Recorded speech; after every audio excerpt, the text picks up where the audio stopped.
Welcome to the Impact Multiplier CEO podcast. If you're a chief executive, or if you think like one, and you want to create exponentially greater impact, then this show is for you. My name is Richard Medcalf, founder of Xquadrant. I coach some of the most successful and impressive CEOs and executive teams on the planet and help them achieve extraordinary results. And no matter how successful you've been in the past, there's always a whole new level of impact available to you. So, if you're ready to play a bigger game than ever before, I invite you to join us and become an Impact Multiplier CEO. AnyTech365 is the 27th fastest growing company in Europe and the second fastest growing company in Spain, according to the Financial Times. And today I speak with Janus Nielsen, their founder and CEO. He built the business up from just himself 7 years ago to over 400 people today, and they have a clear roadmap to get to 2,000 or 3,000 people in the very near future. So in this conversation, we get into a lot of interesting topics, one of which is really the focus this very pragmatic sales leader has on creating a scalable business. What are the two principles he needs and he applies to create a successful business? And how does he get out of the way and to allow his team to step up and build commitment in them to deliver? We have some really interesting conversations. I think you'll enjoy his point about what he does when he goes to restaurants that actually serves his business in a surprising way. So enjoy this conversation with Janus Nielsen. Hi, Janus, and welcome to the show. Thank you so much for having me. Hey, Janus, it's a pleasure to have you here today. I know that you are the founder and the CEO of AnyTech365, which was ranked 27th in the Financial Times list of the fastest growing companies in Europe. And I think you're also the second fastest growing in the whole of Spain, which is where your headquarters is. So this is a fantastic journey you've been on. I know you set up the company just 7 years ago in 2014. Now you have over 400 people. Things are going well. So really happy to have you taking some time today so we can explore a little bit about this journey, right? From nothing just 7 years ago to this fast growth company that you've built. So I'd love to get cracking and jump in. Perhaps before we start, do you want to just tell me a little bit about, first of all, what is AnyTech365? Let's just start there. What do you do?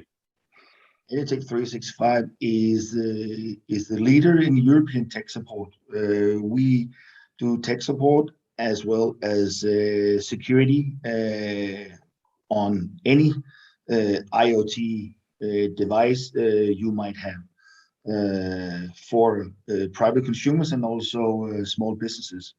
So anything, computer, mobile, even television, whatever is connected to the internet, we support, help, and secure. Okay, perfect. So there's lots of devices out there and lots of people that need support. So I see why there's a demand. And so tell me a bit about, how did you get this? It's a big thing to found any company. And so what was your story that led you to decide this is something that I want to build?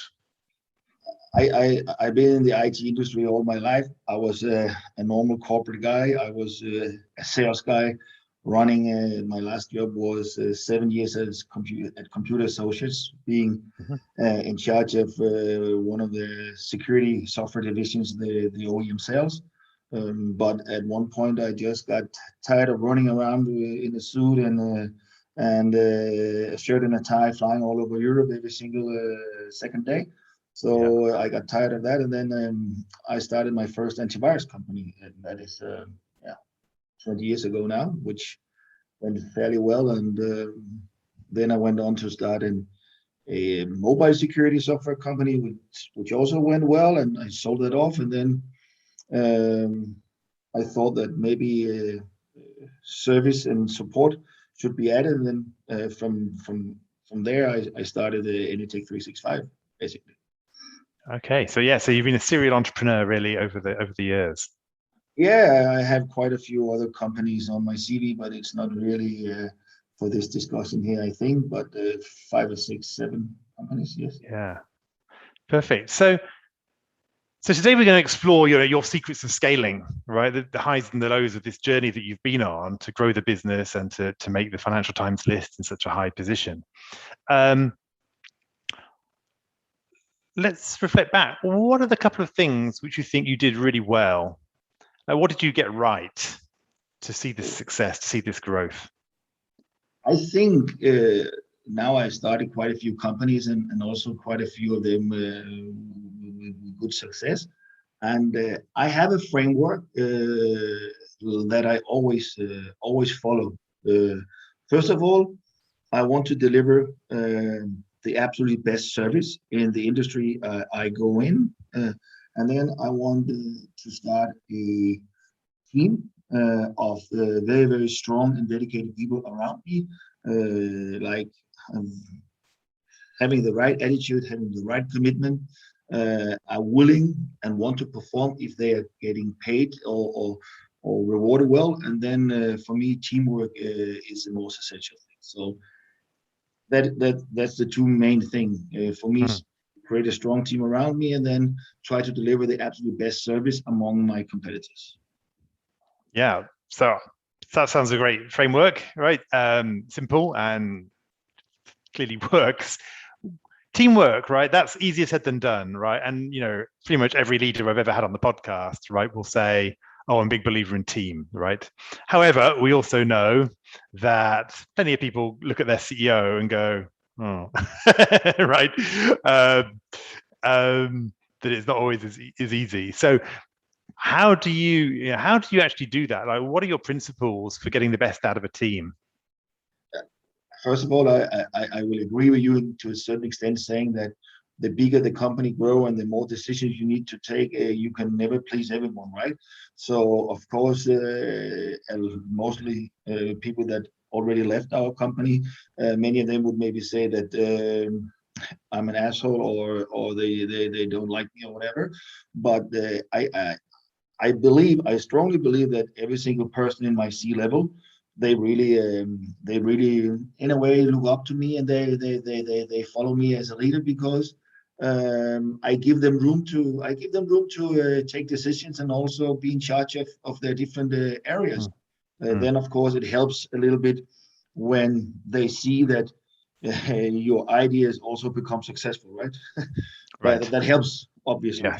That they can see that what that old man told us in the path he asked us to go down on, oh, it seems to be working. That helps a little bit, obviously, also. Yeah, absolutely. If your decisions work out, or if they prove themselves out, that's going to help, right? Yeah, I think this idea of making room to make decisions is really valuable, right? Because one thing I've seen in this season on the podcast is the whole idea of scaling. I think often comes from the CEO getting out the way as the bottleneck in the organization and not making all the decisions. And I totally agree.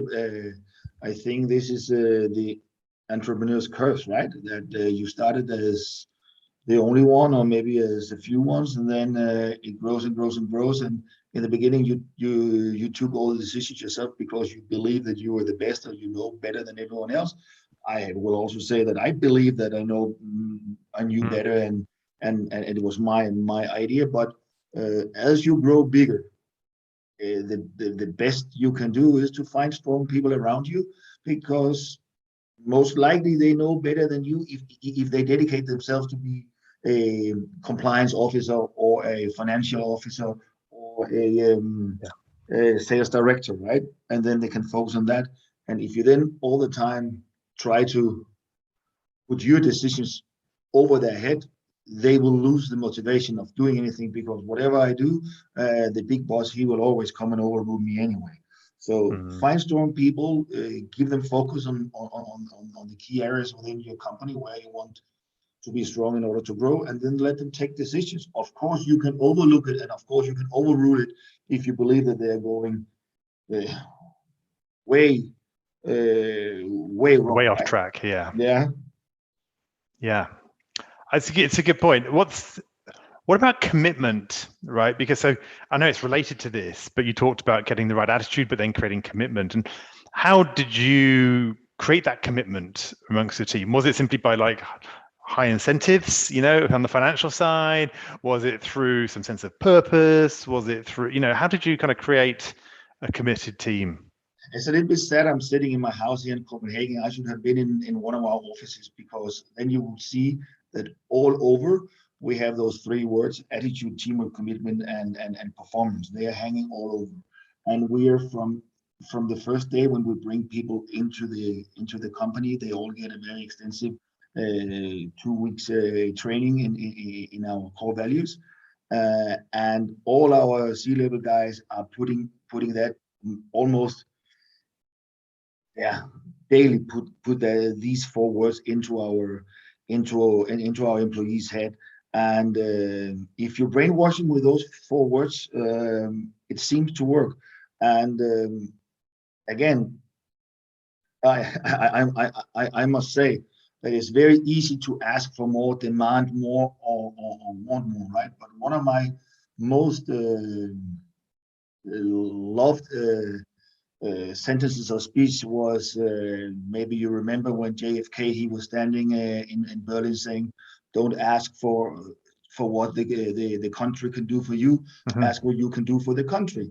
And we have been telling our staff that all along, if you deliver 5%, if we all deliver 5%, if we are coming in ready, and if we are pushing the limits and we're trying to do it better for the best of the company, then we will get more ourselves. It cannot be the other way around.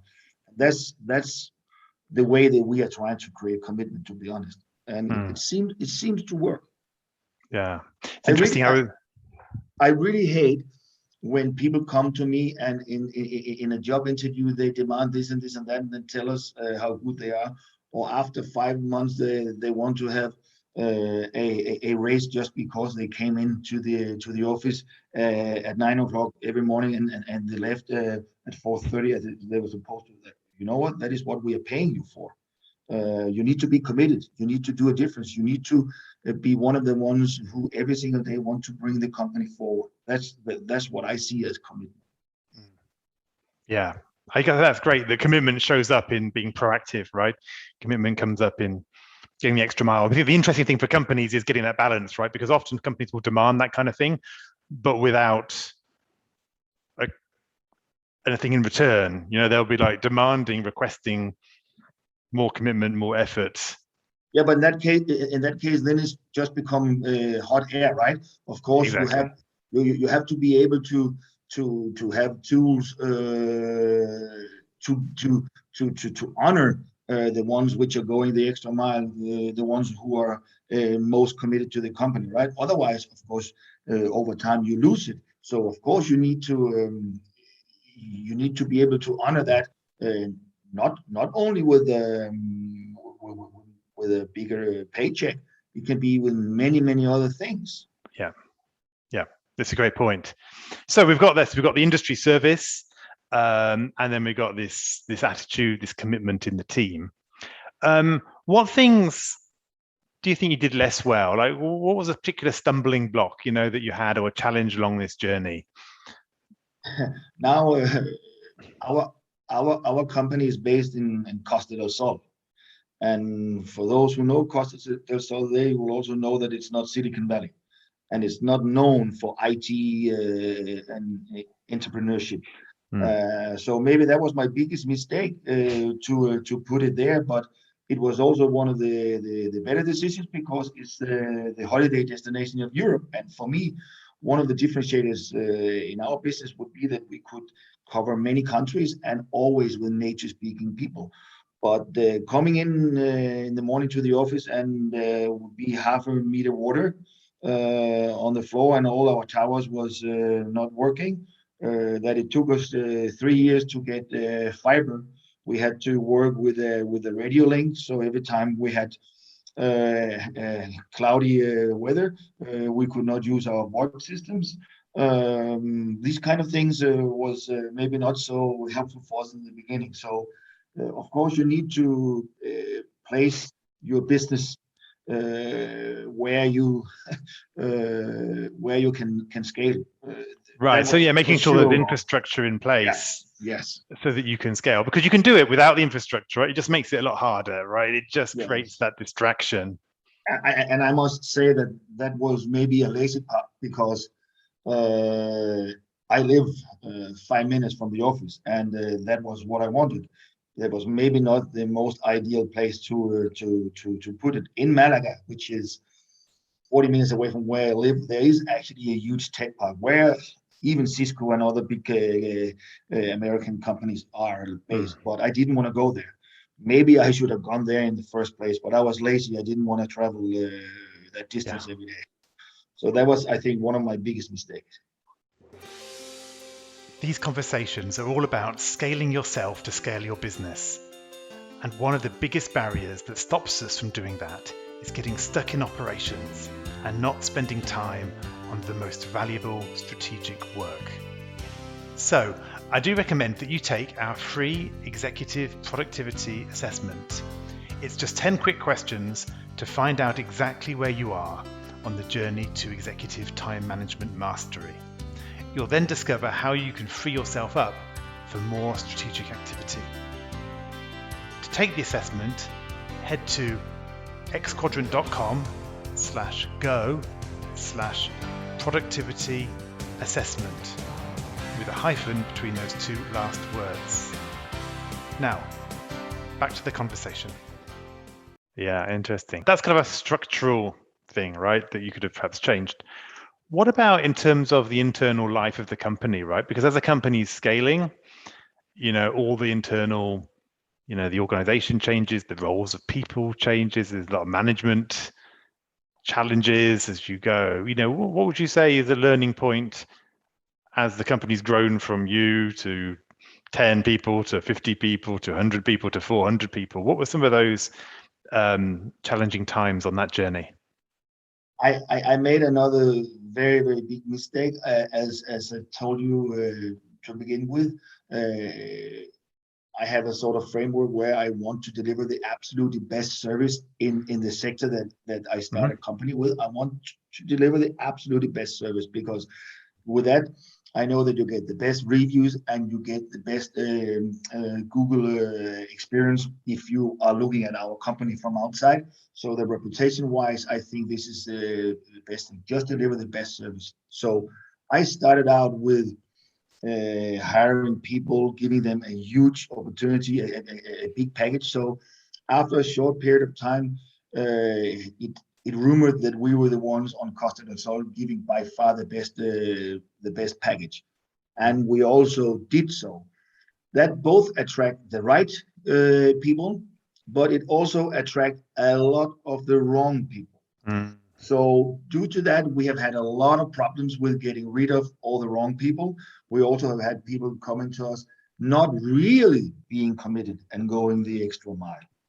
That is one of the problems that have created.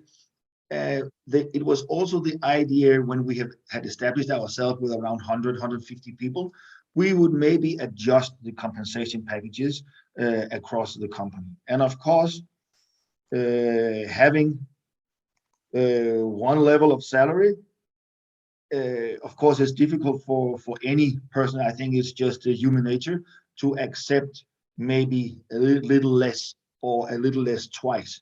So it was my idea to start out high, and then after we had created a strong or established a strong company, we would try to adjust it a little bit to a normal level. So going in with too high packages and expectations to begin with, that was also a big problem in terms of our staff's expectations to the future. Well, it's interesting, isn't it? It's because you said it attracts some right people because you will get people who are very competent, but you also, in terms of the values and why do you want to join this particular company, right? If it's just the motivation of the paycheck, that's not necessarily. It's not everything, right? Well, it's not what you need necessarily, right, for the whole company. I mean, obviously people want to earn money and be fairly rewarded, but yeah, somebody once said it's like what you attract people what you attract people with is what you attract them to, so but now, of course, I have many more I have many more cards up my sleeve, right? That we are the biggest in Europe. We are seen as the best of the best. We Yes. have all these fantastic partners. We are growing well. We are spending ton of money in our offices. People are having very good working conditions. But to begin with, we started out in a very humble office, and I didn't have that much more than just people looking at a potential good paycheck. Yeah. Now I have at least I have more tools, right? So, Right. but still, maybe I was a little bit too aggressive with the earnings opportunity part of it. Yeah, I'm with you. And so, in terms of your own leadership as for this, what do you think of your characteristics which have served you best as a leader as you built this business? I'm for sure a salesman, and I think that is by far my strongest my strongest feature. I can sell a vision. I can get people to follow me. I can lead them, bring them to where I make them to believe the same as I believe in. I think I'm also a very strong leader, a very demanding leader. I think that are the good salesman, strong leader, demanding leader. I think I can get my staff to believe in our goals. And then maybe the last thing, I think I'm good in front of an audience, trying to explain to them what we did and what we are looking at doing. Yeah, it's interesting, isn't it? That sales communication skill shows up in so many different ways, right? You said it's not just about selling the product, it's about selling the vision. It's about communicating the value of what you're doing and why it's important. And well, I think communication in general, I cannot write one line of code. I'm not very good with spreadsheets. And legal stuff is also not my strongest part. So everything that comes around sales and getting people to follow you, that is also selling, right? Absolutely. I think that's the key. That's the key insight, really, right? Is that I always say to my clients, it's not that you need to change your success formula completely to go to a new level, but it is to actually use those same skills that you have, perhaps, but at a higher plane, on a higher level, right? So right now, you might say, up to now you've been selling, double glazing, but now you can sell a vision to your team, or making it up. But you see what I mean? It's taking those same skills and saying, actually, I can apply them in a more strategic way for greater impact. This is quite interesting to say this, because that's what I'm telling people all the time. For instance, if we take our sales department, I think we have 160, 170 people sitting in the sales department. And funny enough, at Costa del Sol, as I told you, we have hotels and ton of restaurants, right? Because it is a tourist place.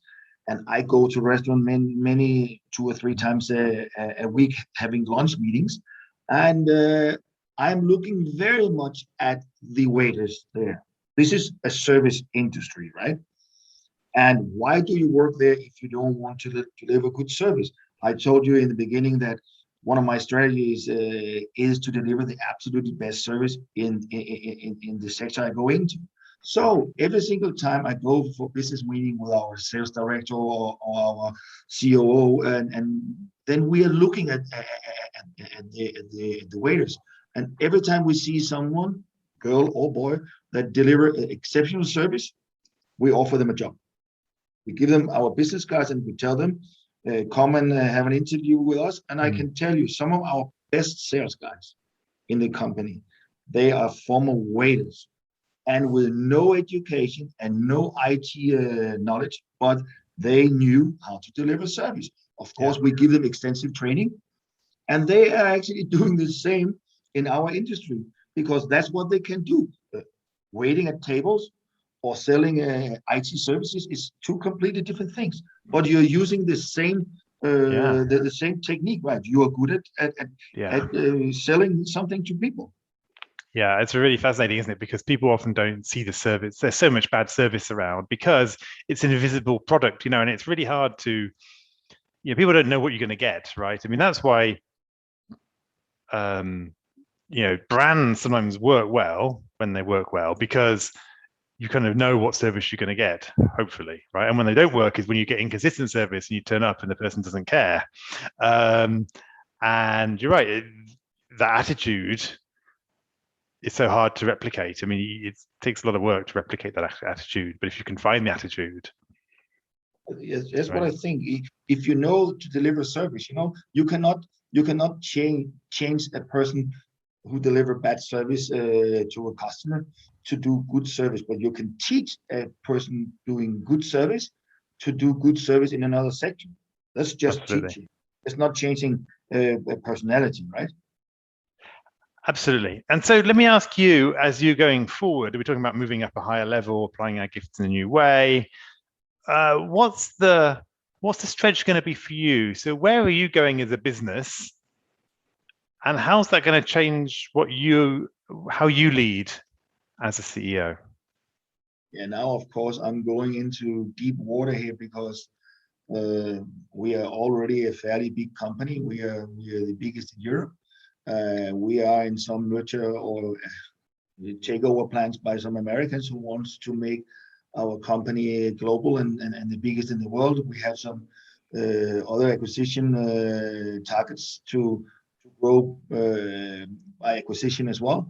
So I assume that in 3 or 4 years, maybe we will be, or maybe even in a few years, we will be 2,000 and 3,000 people sitting all over the world. And how I manage to handle that, I assume that I will still be the CEO. That's at least the idea, but you never know. I'm giving up more than half, so that means that I cannot take all the decisions myself. But I assume that I would be leading the company, and how that role will go. Of course, I will apply the same tactics and the same things that I already know working. But if it will work in America and South America and Asia too, I don't know. I only know what I know, and I can only do what I do best. So that I can honestly not answer. I will just do my best doing what I think I do well, and then we have to see how it goes. It could also be that I have to step down and I have to be focused on strategy or acquiring new strategic partners, and then we bring in an even more experienced CEO who have done it before in a bigger scale than I have, which I'm for sure not afraid of doing. Yeah, I think it's interesting when we look at these things coming ahead, and obviously for you, there's plenty of exciting things happening with the business. For me, I often help my clients think about what's the kind of key shifts ahead. So you might want to think about it, right, as we leave this conversation. What's the from and to? Because when you can kind of put a label on it at a high level, and I know you're just beginning this journey, but it's interesting to start to think about, well, what kind of leader am I now? When am I going to shift? So, for example, I have clients say to me, like I'm a really strong operational leader, and I need to become, more focused on the strategy, for example, right? Or, or I need to be less. Right now I'm really focused on building the processes and the systems in the business, and actually in the future I'm going to need to be more focused on, culture or something. Do you see what I mean? So there's some kind of shifts just in terms of focus and where's going to be important, and that might be an area to start to reflect on as you go into this journey. Because you're right, a business with perhaps multiple acquired companies that you're integrating together with, the scale of a 3,000 person company compared with a 300 person company is really different in terms of just the system and complexity. And it's interesting to start to think about what's that going to require from me as a leader. And in all honesty, I think that I will not be the ideal person to be the leader as we grow bigger. I'm a very strong entrepreneur. I have entrepreneurial genes. I am very good at strategy. Operational, I would say that it's my worst part. Being punctual, you have seen that yourself. I have not been on for several times. Using a calendar, that is not my stronger side. So I think for sure I should do strategy and keep helping growing, but someone needs to put structure and day-to-day operational. Well, hey, that's a great way to end perhaps that shift, right, from, as you say, from entrepreneur, the whole operational visionary dilemma or tension that as an entrepreneur often we come with the visionary side, and the operational side we perhaps need somebody else for. So I think that's a great point when it comes to scaling companies, right? There's always those two things in balance. Sometimes you need more vision and more strategy, and sometimes you need more execution, right, and more operations. I completely agree. Yeah, and here, if I can give one piece of advice, now I've been doing this 20 years. Never put yourself too high. There is always another guy out there which most likely are better than you in this area, that area, or that area of your business, right?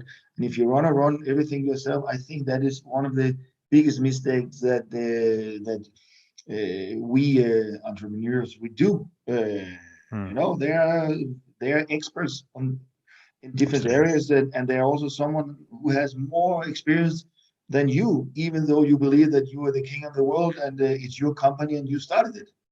Absolutely. Yeah, real wisdom. Thanks, Janus. Before we go, how do people kind of get in touch with you or the company if they want to find out more?